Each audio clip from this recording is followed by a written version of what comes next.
Okay. Right. So tell me about life in Shishmaref, how it's changed recently as a result of some of the changes in the climate. Shishmaref in the last 30 years have lost about 200 to 300 feet in some areas, and in the last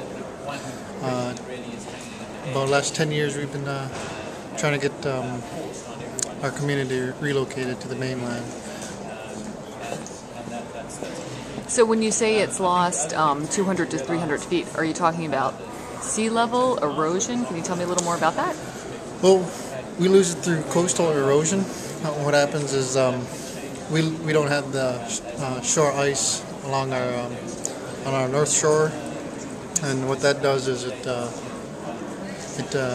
acts as a barrier for the waves to break, and if it breaks on the shore, it reaches that permafrost, and once it hits the permafrost, it melts. That seawater melts the permafrost, and what happens is all the weight from that permafrost was holding collapses down and then gets into the sea. Our sand is really, really fine.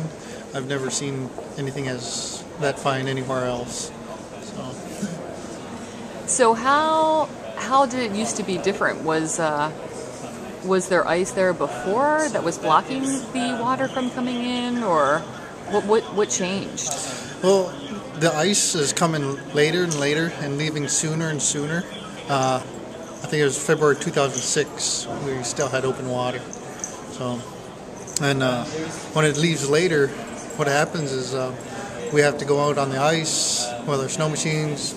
And what happened a couple of years ago, 2008, a young man was traveling on the ice and he fell through while he was out subsistence hunting. So that was a detrimental loss to our community. I believe he could have been a great community leader. So his name was Nurnberger. Everybody knew him as Boy. So that must have been difficult.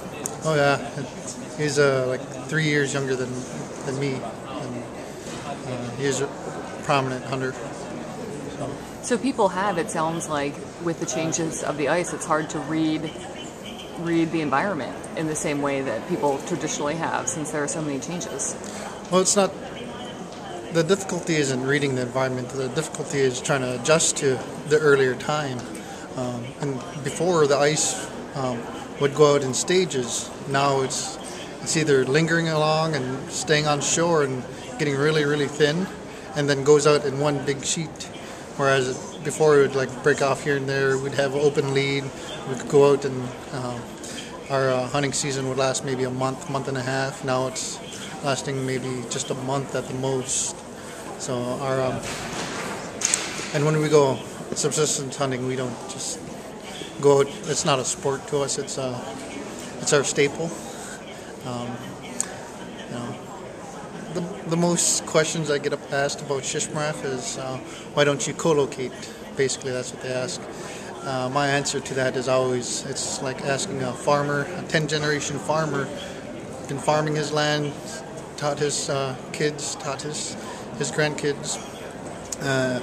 Now apply that to Shishmaref, where it's like 100 generations, and asking that farmer to move from his area and going to live in the city. I mean, that's the same thing.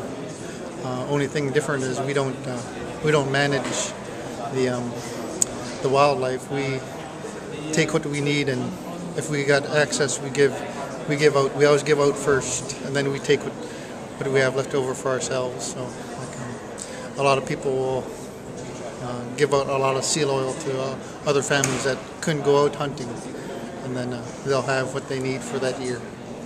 So. Thank you very much for your time. Oh yeah. Did you still need my name?